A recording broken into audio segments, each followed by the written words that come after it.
Salut à tous! Je me suis amusée à recréer pour vous une recette régionale qui a un énorme succès. C'est les orecchiettes con cime di rapa. Les orecchiettes, ce sont ces petites pâtes en forme d'oreille. Je vais vous montrer comment on les fait. J'ai pris de la farine de blé dur, 75 grammes pour ici, et de l'eau chaude, température du corps environ, que j'ai légèrement salé. Et je vais faire mon mélange.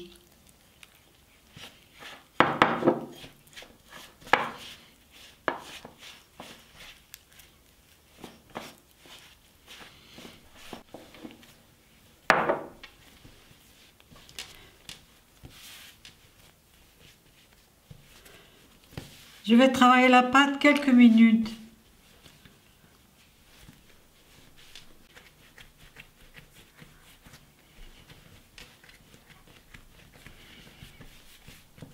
J'ai une pâte assez dure et je vais en faire un boudin.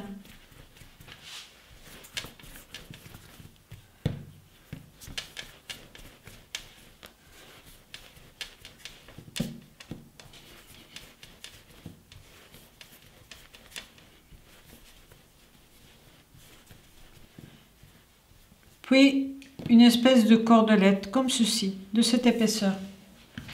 C'est une pâte très facile à faire, mais il faut quand même le tour de main. Il faut simplement s'entraîner.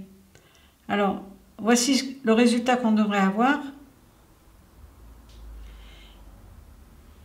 On prend le cordon et on va couper la pâte en tirant, comme ceci. Donc, j'aurais dû couper. Et avec le pouce, on va lui donner la forme typique. Comme ceci.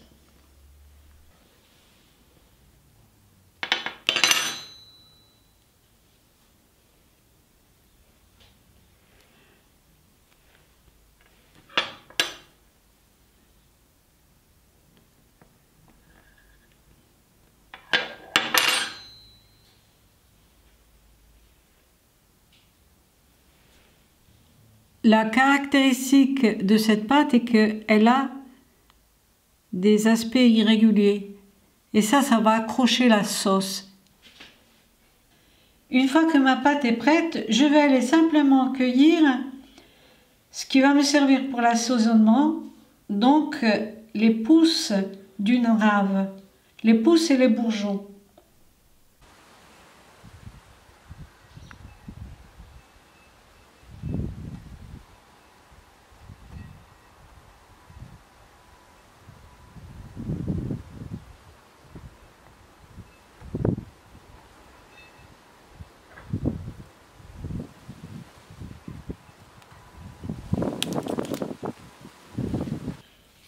Les cime di rapa sont appelés parfois en traduction les bourgeons de navet, mais c'est pas trop la traduction juste.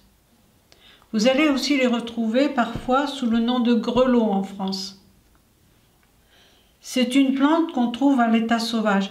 Donc on va utiliser les feuilles comme ceci.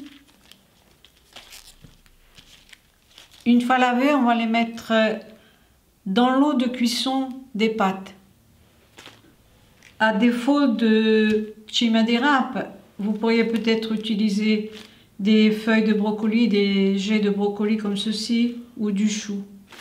Le goût ne sera pas le même, mais enfin.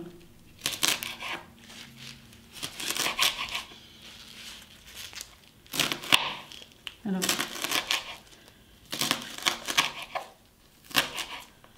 Je vais mettre les feuilles les plus dures à bouillir dans la casserole qui va me servir pour cuire les pâtes.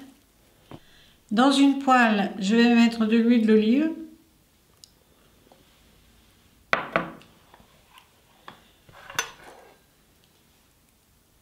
Quelques feuilles d'ail ou une gousse d'ail.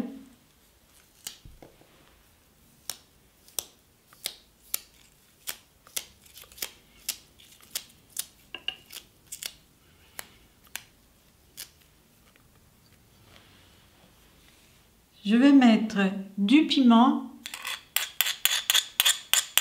du sel et quelques feuilles de laitue de mer que j'ai coupé très fin. Ça, c'est pour remplacer les anchois dans la recette originale. Et je vais faire revenir le tout avec juste quelques minutes, hein, les pousses de chime d'érable.